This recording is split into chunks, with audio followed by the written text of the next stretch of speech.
We now move on to the most awaited part of this evening, the inaugural technical session. It's my pleasure to introduce our distinguished speaker this evening, Dr. Sambandamurthy Ganapathy, Professor of Physics and Associate Dean for Research at the University of Buffalo, a top 50 research university in USA. A PhD graduate from the Indian Institute of Science, Dr. Ganapathy has held research positions at the Weizmann Institute of Science and Princeton University. His pioneering research focuses on quantum materials, nanoscale devices, and neuromorphic computing supported by the National Science Foundation, Intel Corporation, and the State University of New York System. He currently serves as interim director of the UB Quantum Institute and will soon assume the role of dean and chief academic officer at the Florida Institute of Technology, leading initiatives in quantum computing, space exploration, and aerospace engineering. We are truly honored to have such an accomplished scholar with us today. Without further ado, I wanted to extend my warmest welcome and deepest gratitude to Dr. Ganapathy sir. Sir, the virtual stage is yours. Thank you so much. I'll first start sharing my slides and then. Yes. And first of all, and thank you so much, Dr. Shami Fatima, for inviting me to come and present today. And it's my pleasure and it's a privilege to open the session today as well as the 6-day workshop that you are coordinating. And thanks to Principal Dr. Suresh Kumar as well for inviting me. And as the you gave me a very warm welcome and a warm introduction. I would need that because it's snowing and it's -7 degrees today this morning when I was driving to my office. So the warm welcome is always appreciated. So, I just want to kind of give a little bit of overview of some of the things that we are doing here and in relation to the topics that you have chosen for the workshop. And I think two aspects of that would resonate with what faculty are interested in hearing.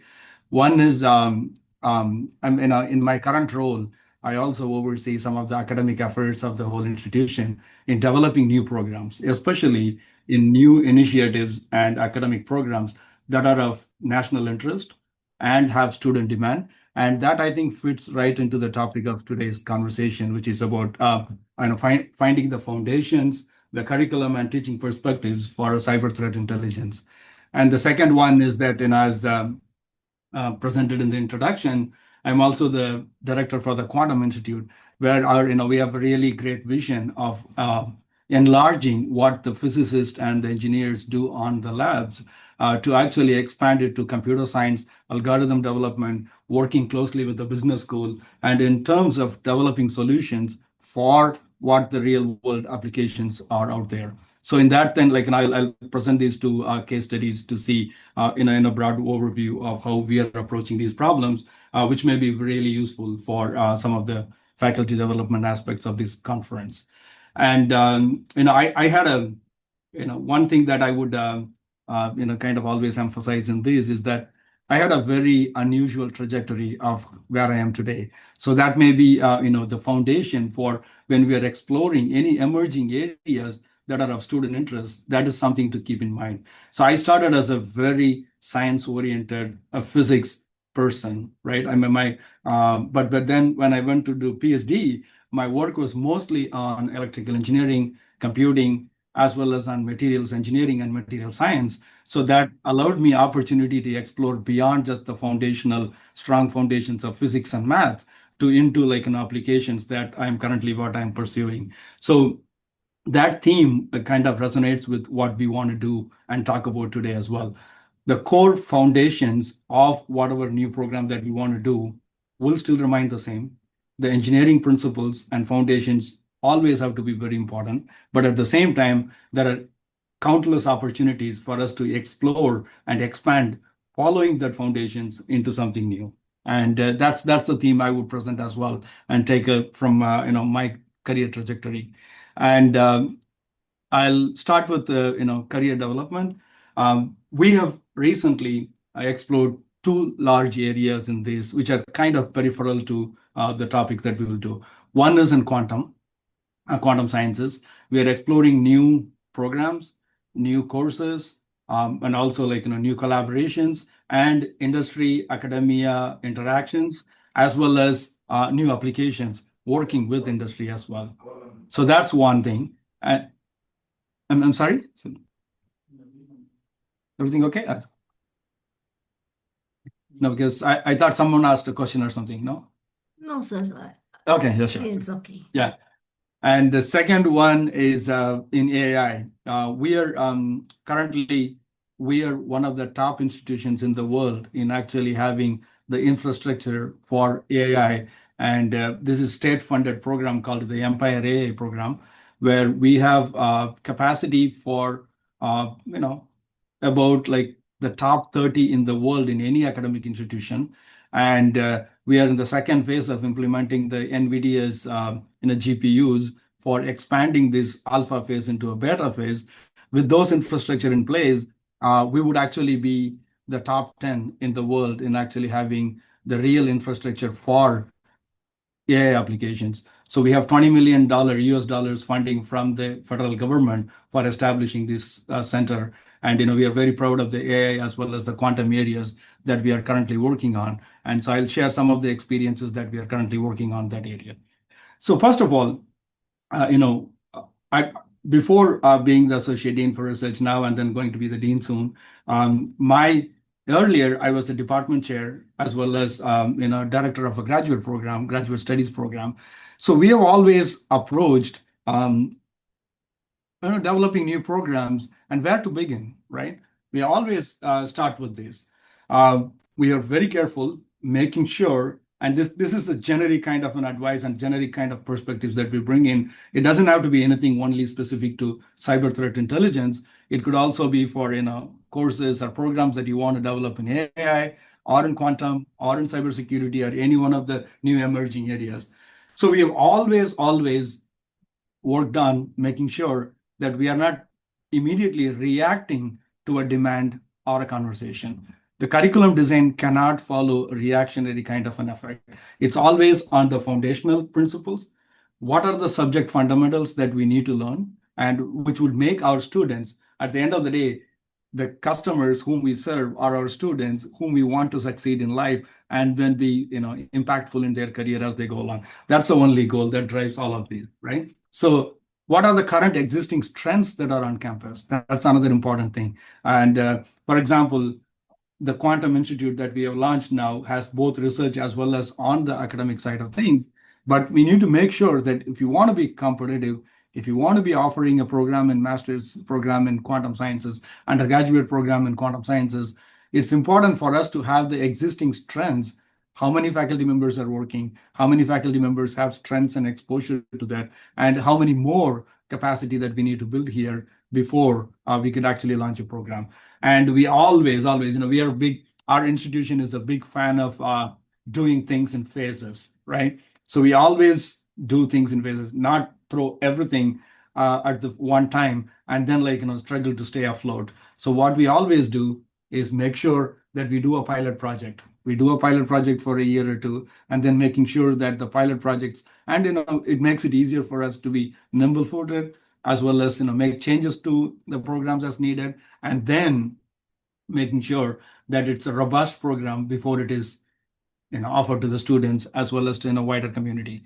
So, and we, as an academician, we always have easier responses in the sense that when students come and ask, or when parents come and ask, are you offering any courses on AI? Are you offering any courses on quantum? I heard about that. We have a reactionary way of designing our curriculum to those needs, and we chase trends, right? Whatever is most popular at that time, right? So that's it's a challenge, but it's also an opportunity.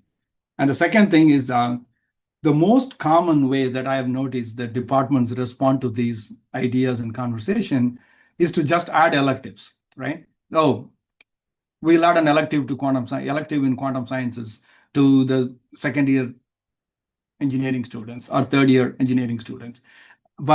And we'll say that, oh, we'll also offer a certification. We'll also offer a micro-credentials, as we call it here. So these are all good conversation, but these end up creating isolated structures and isolated electives that does not tie into the theme of what the institution wants to achieve, or does not tie into the larger programmatic needs that the program needs. And as any science, technology, or engineering program would definitely agree on, foundations in math and systems engineering as well as sciences are extremely important. That cannot be compromised for just adding some certifications and micro credentials. So we need to be focusing on that. The scientific rigor of engineering and science is the most important thing, and not just, we should not view this as a short-term project that would go on for 2 or 3 years and then we pivot into something else that move on to anywhere else. So that's the things that we need to keep in mind as we are, brainstorming about some new programs as well as new courses. And then this is the framework that we use for curriculum development of any program, right? We make sure that we have the prerequisites, what are required. For example, if someone needs to take a course in statistics or advanced statistics or machine language, we'll make sure that they actually have advanced mathematics, differential calculus level mathematics. We'll make sure that they have at least one course in linear algebra. So without all these, building on advanced courses on specific subjects would be difficult if you don't have the foundational principles or foundational strengths that you have that come through the prerequisites of the courses that you need to put together. And also clearly identify what the disciplinary courses that you currently have and the support courses, like for example, math, linear algebra, statistics, these are all support courses, for example. What support courses you have in mind, what courses you have in hand, what disciplinary courses you have, where do you need to add faculty capacity to bring it into a full program, right? And pilot module, I already mentioned about pilot modules. And another thing that we have approached, this is in the context of quantum sciences and engineering, what we have approached with it really worked well is that we looked for opportunities in our existing courses where 10 or 20% of the content can be added to reflect the new program or the new ideas that we want to bring in. That helped us a lot to see the student interest as well as to make sure that we have enough faculty with the expertise to present this. For example, we have a computational course, computational science course, which is typically taken by engineers, physicists, and advanced mathematics students. And in the computational science course, we actually take a quarter of the module out. We took 25% of the module out on the programming languages because we wanted the students to come with some certain programming language. But instead, in that area, we have put machine language and quantum computing into that. We have established a collaboration with IBM, and 25% of the course now is the IBM-driven Qiskit quantum information science module that is actually plugged into that. So those modular approach on existing courses helped us to make sure that when the program is finally launched, we are successful and students already have an exposure as well as students have interest that they have developed with some basic fundamentals. And then we, of course, always you need to make sure that you evaluate the outcomes appropriately and how the modules and pilots are going to make sure that when we scale gradually, we are ready for it and the students are ready for it as well. So, and of course, now coming to cyber threat intelligence and why now? I don't have to say that to this crowd because this crowd is interested in cyber threat intelligence. That's the reason that we are all sitting at 6 a.m. on an evening, 6 p.m. on an evening. I think this is an underutilized area of science and technology, and but the need for exploring more opportunities in this are paramount. This is extremely important at this point. India is in the forefront of rapid digitalization, as well as not just only in terms of other cards or UPI, but even in critical infrastructures like banking, for example, or any one of the governance that comes with that. So there is a lot of need of AI-enabled adaptation of those data that are out there, and with that comes exploitation of the data that is available everywhere, right? Systems and cloud architectures that we need to know how hacking is not the only one that cyber threats are, but there are many, many other forms of threats that come from the data that we handle, the data that we process, as well as the data that we store, right? Smart cities is another example. And smart cities are all interlinked, connected, and we need to make sure that they are secure and not under threat. That's one of the things that we need to be mindful of as well. So the cyber threat intelligence is not just an add-on tool to just what we know in core engineering, but it's core engineering, analysis of data. Analysis of the data comes with everything, storing, processing, and analytical tools and everything, and modeling where the risks are. And it comes from risk analysis, which again, risk analysis is a very broad term in terms of risk analysis, transcends very many disciplines, very many industry as well. Like, banking uses them all the time. Climate modeling uses them all the time, and threat, cyber warfare, they use it all the time. So risk comes in different forms and flavors. Our students should be able to identify as well as appreciate the differences as well as the diversity in risk modeling. And but then comes to the data side of things. It's extremely, extremely important. Intelligence is actually in layers. Some of the intelligence is very low level intelligence. For example, just knowing somebody's name. Okay, that's if that's a leak of somebody's name being leaked, that's a low level intelligence. If somebody's name is leaked with the address that they serve, that's probably slightly elevated level of intelligence leak, right? If somebody's name with the address and their bank account number or their Aadhaar card number or their credit card number and the PIN number, you can see that there are layers of intelligence where the risk keeps going up. And cyber threat intelligence should be able to give you a predictive modeling based on the patterns that you see and the reasoning that comes with it, where the intelligence are important and where the intelligence layer is, and most importantly, which is where the human interaction is extremely important, decision making, right? When do you define, when I explained that as an example, like names versus addresses versus bank accounts versus credit card numbers versus PIN numbers, it's make it easier for you to see the level of intelligence, and intelligence exposure to threats is different. But who makes those decisions? Who decides that it's least amount of risk versus the maximum amount of risk? So that's where we need predictive modeling that tells you what we need to actually be looking at as a decision-making process, and what the rubrics that we use to make the decision becomes extremely important. So that's where cyber threat intelligence is not just an add-on to an engineering degree, but it's core engineering, core fundamentals in science and mathematics and reasoning and data analytics and a modeling that comes with it. Okay? And we need to have competency.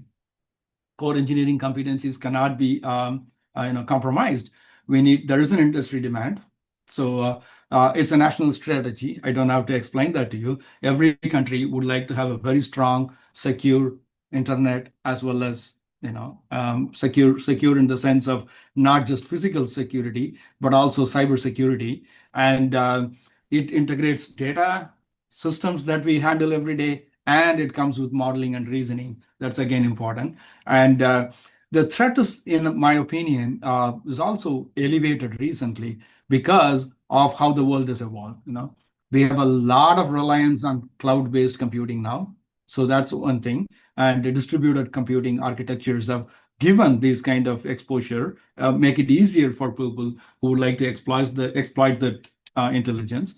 And the smart devices, that's extremely, extremely an important area where distributed computing happens in very many locations. And there is an exposure of data and sensitive information all the time with sensors and things that are at multiple locations, right? And medical technology is another third one. Medical technology. People take your vital signs as well as MRI scans, your blood work and everything, your name, your Aadhaar card information are all stored with your personal information in some local places, because these are smart devices that work on the field, not really integrated into a central system. So there is a easier and also elevated risk that these could be kind of hacked and your information can leak. So that's a cyber threat as well. And we just have to make sure that students realize and give this context of what's happening. Students realize that this is just not an added-on bonus or add-on certification, but this kind of threads through every aspect of engineering that we deal with today, in terms of electrical engineering, sensors, mechanical engineering, critical infrastructure, like, for example, bridges, toll systems and highway systems. Everywhere this is integrated into this, and understanding the threat patterns that come through these, making decisions using risk modeling and analytical reasoning based on data all becomes extremely important. And we should not be under the misconception that it's just a added on tool. Rather, it's actually a core competency in engineering now. Okay. And I'll just give you an example of case study, how we approached. We recently launched a joint program between the engineering school and the business school. And this is the kind of the blueprint that we always follow for any new program, right? Because at the end of the day, the programs have two major goals for us, right? As in public institution, one thing is that it has to reflect student demands. Students who are interested in this program will actually have a better outcome when they finish this program in terms of finding jobs, in terms of going to graduate programs, and so on. So that has to be a very clear outcome by providing this new program. That's number one for us. And the number two for that, there has to be a need, right? We cannot go by anecdotal kind of conversations. We cannot say that, oh, I've heard from my colleague that it's very exciting. No, we need data. Always evidence-based decision making helps institutions and new program development in any area, right? So in this particular case, I'll just use this case study. In this particular case, this was a master's program between an engineering school and the business school. Business school is like what we call as management in India, right? Management school. And first thing is we need data. We need government data. And in our case, the US Bureau of Labor Statistics is one of the things that provides data as well as trends for where the jobs are, where the job opportunities are, and which areas of research are, and as well as employment opportunities for degree holders and so on. So there, the recent prediction was that among all the engineers, mechanical engineering would produce as many graduates as is needed by the country, right? And why it is so? Because of the automations, right? The engineering automations is extremely critical now in mechanical as well as industrial engineering. So there are enough engineers for the jobs that would be available out there, let's say 5 years down the line, right? But every other engineering field, including electrical engineering, electronics, computer engineering, and so on, computer science, and so on, there are going to be more jobs than the number of graduates that all of the institutions can produce together. And when I say all of the institutions, that's about 2,000 institutions in the US alone, just universities and institutes that we have here, right? And more than 1,500 of them have engineering program. And more than 100 of them are in the top 200 places in the world. Even with all those infrastructure and legacy institutions, many of the universities here are 200-year-old universities. Even with all these, they cannot produce enough graduates that the market demands or the industry needs are. Okay, that's a data. That's again a data and projection of next 5 years. So this kind of clearly tells you that there is a need for a giant program between engineering and business, which would continue to have job opportunities for the graduates. That's number one. And the second one is local market and job growth predictions. So we focused on a particular, for intellectual property. This ones I will not provide more details, but I'll tell you that we chose one particular focus area, and we showed that the data shows that there would be 10% increase per year on the number of technology jobs that would be available in that area. And how does that come? That comes through many different investments that the state is making, the federal government is making on those areas in special economic zones, for example, or new industries that are coming up, or smaller industries that are already in there are expanding and then building up into billion-dollar industries and so on. And national market, right? How many other schools are offering this program? How many of them are accredited programs like AACTE that provides accreditation to Indian institutions? We have ABET, ABET, as we call it. How many of the programs that are available out there nationally now are accredited programs? That we need to know. And where are they? Where are they geographically located? You don't want to have one town with 10,000 people having four universities providing or offering the same courses, right? Then you're obviously going to be competing with each other. And the geographical location of those programs are also extremely important. These are the things that we always look at in every new program development. And the other one is, what are our student enrollment expectations and what are the growth projections over 5 years or 10 years period of time? How much can we expect the student growth to be? And of course, financial assessments. Universities and institutions have to make sure that the revenue that they generate from new programs have to match with the expenditures as well as what the projections of that over the next 5 years, 10 years, and so on. And what are the accreditation standards and requirements, right? Well, if you launch a new program in quantum sciences in an institute in India, would AICTE approve those accredit that program, approve those? And what are the standards? What are the requirements for these? All of these things are extremely, extremely important before we actually put a proposal together to our state university system to get the program approved. That's the process that we follow. And this is a recent case study that we followed. I thought would be relevant for this conversation. And with that, and by the way, at any time you have questions, feel free to stop me. And I'll go to foundations of what we need for a cyber threat intelligence program, and what are the things that we can do. We need to know that the students would need a very strong foundation in math and statistics, right? Probability, linear algebra, graph theory, optimization. These are some concepts and ideas that the students should be exposed early in their career, early in their coursework, so that they can actually use better sense of the advanced topics that come in later on. And this is very niche area as well, right? I mean, it's not just pure foundational math and statistics and science courses, but it also requires undergraduate engineering level of networks, operating systems, as well as cryptography and communication, and cloud and distributed architecture that I already talked to you about in terms of IoTs and smart systems and so on. And the foundations of data science, signal processing, pattern recognition, machine learning, all of those come into the picture as well. So this is, in a way, it's core undergraduate engineering competencies, but at the same time, it's also applying into areas which are of national interest and student interest. So if the foundations are weak, then whatever that you try to add on later in their third year or fourth year would just become superficial and would not have the desired outcomes that you look for in a program like this, right? And how do you design these? And this is the design principle that we follow,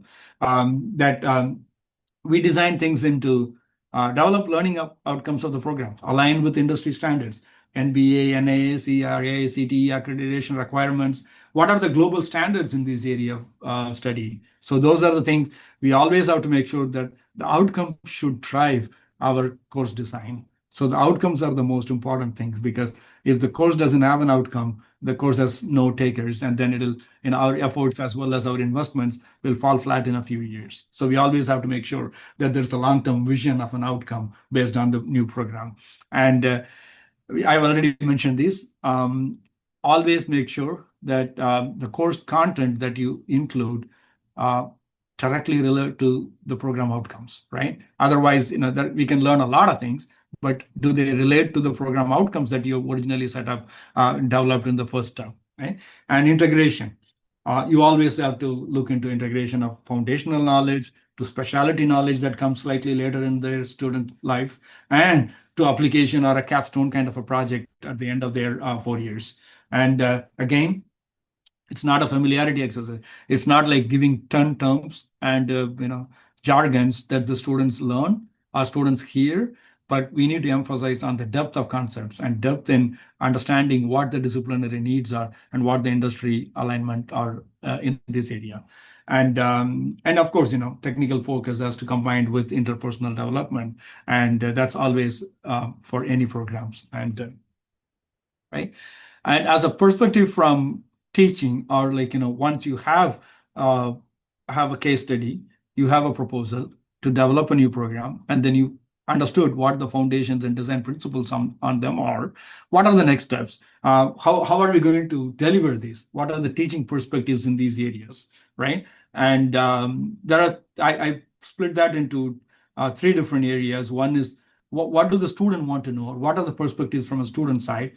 What are the perspectives from a faculty side? And how will institutions as well as departments should approach, or in more terms, in terms of administrative perspectives, right?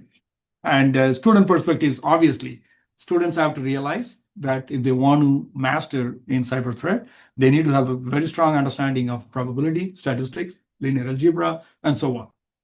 And those are fundamental, like, year one kind of core courses that they would need to take. And as they go on in the year 2 and 3, they need to learn more about systems engineering, optimization methods, networks, and protocols that come with it, as well as more like, broad-based skills, scripting, pattern recognition, building models based on your basic foundational courses, and reasoning. I explained the reasoning, why it is very important, because the amount of data is just voluminous. It's so huge that evidence-based reasoning based on data analysis is an extremely, extremely critical need in current engineering courses. So what do the faculty need to do? You always use case-based teaching, take examples from different places, and include students into team-based assignments. Especially for a course like, cyber threat intelligence, it's extremely important for people to understand that the data and the decision making can come from very different domains. I'll give you an example. A bank is, let's say, feels that there's some of their passwords and user IDs were stolen, right? So that's a cyber threat. And but from a banking perspective, at the same time, this is also a national security intelligence, because if a foreign government catches hold of those data, they could actually transfer money for illegal activities and anti-national activities. So you see that there's always, when you work on cyber threats, it's a team-based kind of an approach. That's what in the real world is. It's going to be banking, it's going to be law enforcement, it's going to be legal, it's going to be national security, it's going to be multiple layers of governance as well as research areas that would get involved. That's why developing students for a team-based kind of an assignment, team-based kind of an approach is extremely important. And always kind of aligning our academic interest with what the real world is, like by bringing in guest lectures from industry, which I think that this workshop is, and this development program is trying to achieve as well, and is extremely important, because it's a two-way street. It's very important for the industry folks to understand what the current strengths as well as weaknesses in an academic institution is, as well as the other way around, for the industry folks to see what universities can offer them or tweak their curriculum based on what their current needs are. So it's a two-way street, and that interaction is extremely important. And accreditation, I had already mentioned that. And as a faculty, there's a these concepts like AI, quantum, cybersecurity, and biotechnology. These are areas that are the focus of the U.S. government, for example. Currently, it's a very fast-changing landscape, right? It changes every day. There are new things every day, especially in AI, as you know, right? And so faculty, it becomes a responsibility of us as faculty members to expose ourselves to this modern technology and the landscape that is fast evolving, and to understand where there are peer learning opportunities. What can I learn from my colleague in another department who is actually doing something similar? Or what are the open source tools that are available out there? For example, in the area that I work in quantum sciences, we do a lot of work with IBM. IBM is a multi-billion-dollar company, so we cannot compete with them in developing resources. But they have, we can work with them to advise them as well as work closely with them in developing tools that they develop and provide that in an open source. Our interest is to have open source. We call that the QAS kit or Quantum Information Science Kit, KISS kit. So that's an open source tool that's available out there. If someone is developing a course in quantum sciences, it makes it imperative for them to understand that you don't have to reinvent the wheel, but those open source tools are already available out there, and then you should be able to use them and leverage them, engage with them, and improve them. So those kind of faculty development opportunities and training opportunities are extremely important, and faculty have to always look for upskilling and continuous development. And as the world is evolving, AI is a classic example. With AI, anything anybody wants to study with AI comes with multiple perspectives, right? They need to know if they really want to develop, not just use AI, but really want to develop, skillful in AI related materials. They need to know mathematics. They need to know data science. They need to understand ethics of using AI. Is it okay to use? Is it not okay to use? And how much misinformation, for example, the news that we see today may or may not be real, because we are creating videos and audios and pictures that can be utilized very easily to have very strong outcomes in terms of elections, for example, in terms of markets, in terms of financial risks, and so on. So there are so many ways AI touches our daily life. So it's extremely important for the students to be understanding the ethical as well as the societal dimensions of any new programs. Privacy concerns, right? Is it okay to take somebody's, steal somebody's information from an IoT kind of a device, medical information, and so on? Just post it online. There are privacy concerns. There are, of course, legal concerns always, and national cyber conversations. Cyber warfare is becoming much larger expenses on international and national relationship than just physical wars. So that's again something that these are all evolving things over the last 10 years, and it's extremely important for the students to be aware of that. And the landscape is rapidly evolving, and very little expertise is only available. So we need to understand that anything that we do, we don't just become center producing certifications, but we maintain a strong academic rigor and foundational courses for students so that they can actually support their learning for years to come. And what can institutions, engineering schools, departments, and so on can do, right? Understand that this is an engineering specialization, not just an added tool, right? Help faculty, because faculty are, juggling many rapidly evolving technology as well as, global standards, and they need to be assisted to actually align with these things. Faculty development program like this is extremely important. Upskilling incentives, that we do that as well. We do have connections with some of the area industry, where industry employed in industry, those folks would come here and then take classes in our, let's say, the business school. We call that different kinds of MBA programs that we have to engage with local community, local industry, and upskilling incentives we provide to make sure that they stay current on the developments that are happening. And we also bring in industry folks to serve in the dean's advisory boards or the president's advisory board and so on, so that we get their perspectives and we have a buy-in from them to engage with the students as well as with our curriculum development. And always reward faculty excellence, teaching excellence or engineering design and so on. Reward faculty for the work that they do. And societal impact of new programs is extremely, extremely important. That's some area that we have not really, as a society, we have not really focused on the ethical side of all these new technologies like AI, quantum, and so on. So it's extremely, extremely important for faculty to understand that and be encouraged to share that with the students so that they become good citizens of the next generation rather than just a consumer of technology, right? And now I'll come to the last few minutes of my presentation on edge and quantum computing, right? I've touched upon this a little bit. I'll again use one case study where we looked at how quantum computing can help in industry, not just in cyber threats, but in general. I'll explain that to you because this is a work that I just did last month with one of the industries here, and in my new capacity as the director of the Quantum Institutes, and I'll share that case study with you. So Edge devices, as we know, are ubiquitous everywhere. There are there is data on your phone, there is data on your security cameras, there is data on sensors. There are millions and millions of sensors all over the world and all over the places, like for many many many things, like traffic monitoring, for example, weather monitoring, and satellites. There are hundreds and hundreds of satellites that are launched every year for many kind of meteorological applications, say, cybersecurity applications, and so many applications. So we have the number of connected devices, or distributed devices, is just exponentially increasing. And so with that comes the exposure of the data that can be easily hacked, and then can be a threat for whoever wants the data.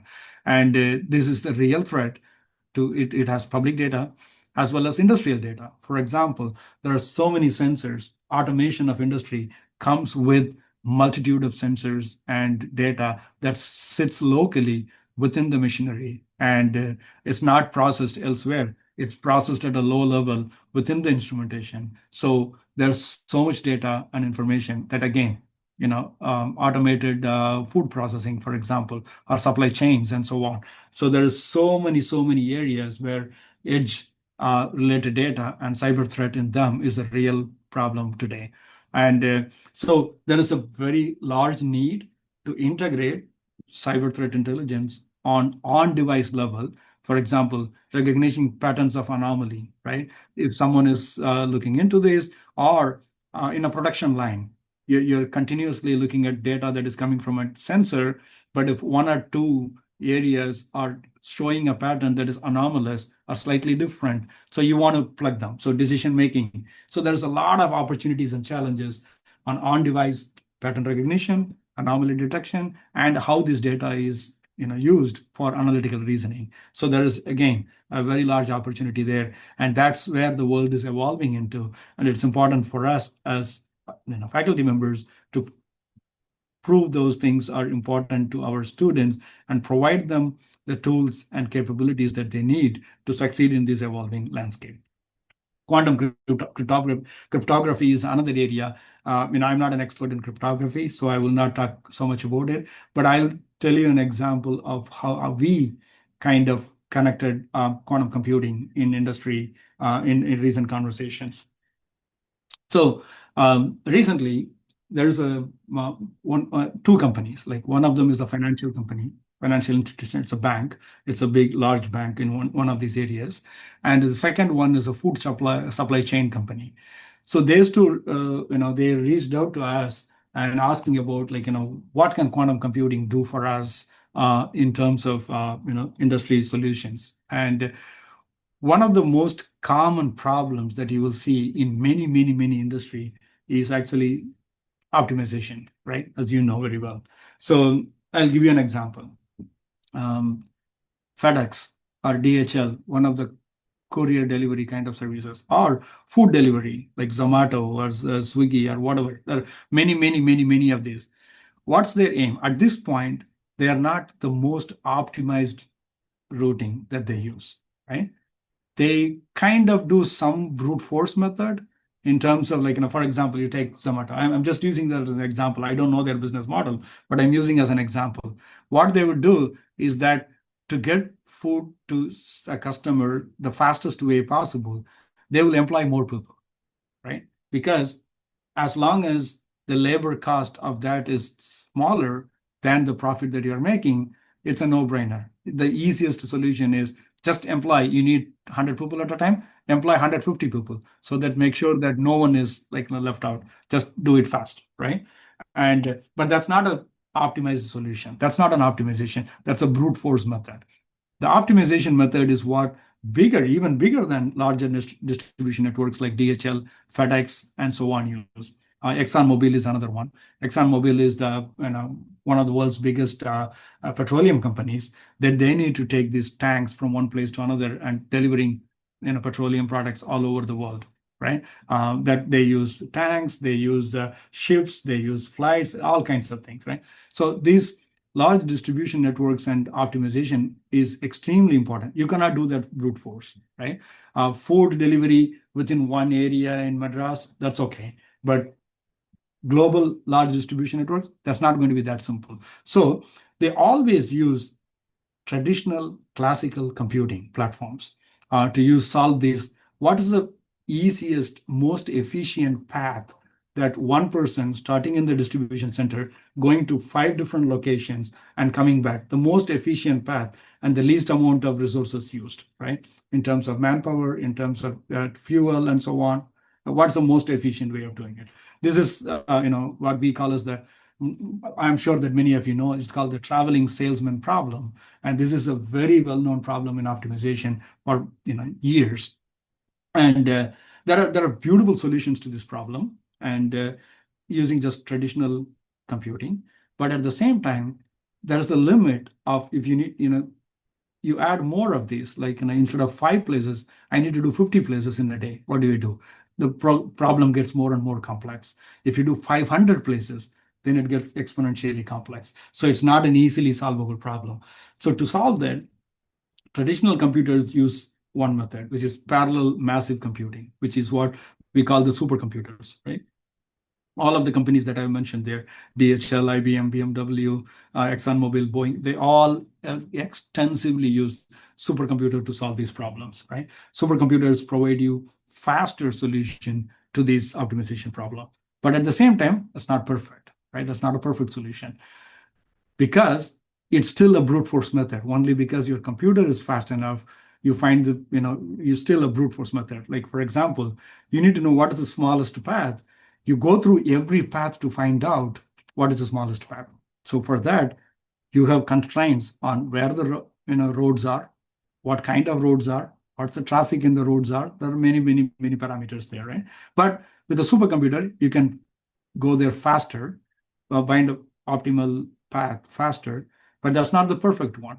What if I remove the constraints of I need to go only through the roads? Why can't I just go from point A to point B in a straight line, not worry about which way the road goes, right? That's where quantum computing comes in. So quantum computing allows you to find the lowest energy path by quantum mechanical principle, what we call as tunneling, right? Going from one place to another, rather than going through the allowed path. So this is a hybrid system, a classical computer, but use an algorithm that is developed for quantum mechanical approach. So we actually put these two together, a classical quantum routing solution. And recently, IBM has developed a routing solution for 1,200 delivery locations within New York City. As many of you know, New York City is the most complex city that you can see in the world. Like, for example, think of it like someone driving through Mumbai every day to deliver to 1,200 delivery locations. So it's a complexities of that level, right? So IBM found out all the data that integrate over the traffic patterns over years, over hours in a day, over going north versus going south, going east versus going west, every bit of data that is available out there, they integrated that into finding an optimization solution, and that provided 100 times speed improvements in the models that were the computers were taking for time, and the industry found that it only produces a few percent changes, 2% efficiency gain in terms. But you have to understand, these are billion-dollar industry. 2% is a lot of money, right? So it's millions and millions of dollars. So this is the way that we have, for example, quantum computing bringing into data analysis, and by combining classical computing and engineering architectures to quantum algorithms, and provides optimization algorithms for delivery route planning, supply chain logistics, and anomaly detection in terms of how these look differently and so on. So, the finance company was interested in it because they want portfolio optimization. When you invest money in a mutual fund, or for example, in stocks, they want to know the data. They want to predict what the next one is. They want to set limits and so on. So all of them can be risk analysis that comes with it. So all of them were also using quantum computing, and starting to use quantum computing very vigorously. Not necessarily the full power of a quantum computer, but algorithms that use quantum concepts so that they could be used in the traditional classical computing architecture that we currently have. So those are hybrid systems that we talk about. Hybrid systems are probably the first step, and then before going full on quantum computing. That may be several years ahead of us at this point. So with that, I'll summarize everything. I'm sorry I have to finish early because I have another meeting that I need to go to, and it's early in the morning on a Monday here. So everybody's ready for meetings. So just want to thank again for your attention, as well as for inviting me to come and then talk to everyone today. I'll be happy to answer any questions, or if you just Google, you will find my name. So everybody is welcome to email and then connect with me anytime as well. And just want to say that just we need to develop programs that are scientifically grounded on engineering principles and not develop things as a standalone tool. That will be my message for the day. And thank you. Thank you, Dr. Ganapathy. It was really an exceptional, insightful, and intellectually rigorous session. Thank you. Thank you so much. Your insights on integrating intelligence into academic curricula, it is absolutely invaluable. You have really shown us a pathway that respects both the need for breadth, ensuring that students understand threat intelligence in the context of broader security, and the business concerns and the need for depth, ensuring how the student should develop and how the faculty should sophisticate the analytical and technical skills. Your presence today has really set the tone for the program, scholarly, practical, and very forward speaking and genuinely committed to advancing the cybersecurity education and research. Thank you so much. We now open the floor for questions from our participants. There's a question from Mr. Ganapathy. He's looking for any example in e-governance implementation, Doctor. Yeah, so Yes. one of the things that our AA Institute, I was not involved in it, but I'm part of the AA Institute here, is that one of the examples I can tell you is that we are, we don't use more letters or post letters anymore. Everything is WhatsApp or email. But think of it like 30 years ago, right? 30 years ago, majority of the communications from both financial institutions, from government, as well as even personal communication, are all using letters, right? So there was an extremely complex supply chain issue that was happening at that time, that the postal services were not able to handle the volume of letters that were coming through. So what our institution has developed, our university has developed, is that take pictures of the letters. As the letters are moving through a conveyor belt, you take pictures of them, use them for actually pattern recognition, handwriting pattern recognition. So the handwriting pattern recognition model that we developed using early days of machine language as well as pattern recognition, that's actually is what is used in all of the United States Postal Service today. So that's a e-governance implementation that I can tell you. So we developed a model, and there was a pilot project that we did with a small portion. It was about 15 years ago. And today, for example, almost all of United States Postal Service depends on the model that was developed in our institution. So that's one of the reasons that we have these $20 million AI institute that works on similar problems. So that's an example where we developed solutions that really worked with an e-governance of postal services. Right? Hope that helps. Thank you. Thank you, Doctor. Thank you. It's so nice of you. And I think it's getting late for you. So, on behalf of RMK CET, RMK College of Engineering and Technology, and the Department of Computer Science and Engineering, I would extend heartfelt thanks from the bottom of my heart. Thank you for accepting our invitation in a very short period of time, and you have taken so much efforts in the early morning of Mondays. It's too hectic. Thank you so much. I don't take much of your time, as already you have meetings at 7. Thank you. Have a Thank you. nice Yeah. weekend. Thank you so much. Thank you, Doctor. Thank you. No, thank you. Thank you, Thank Dr. you. Fatima, for inviting me. And Thank it's been you. my pleasure to talk to all of you. And Thank if you. there's anything, anytime, yeah, please feel free to reach out to me as well. I Yeah, need to sure. run to our next building for another Yeah, meeting. yeah, So sure. I'll Thank you. take a break Bye. now. Okay, thank Thank you. you, Bye-bye. and wish you great success. Thank you. Thank you. Thank you. Bye.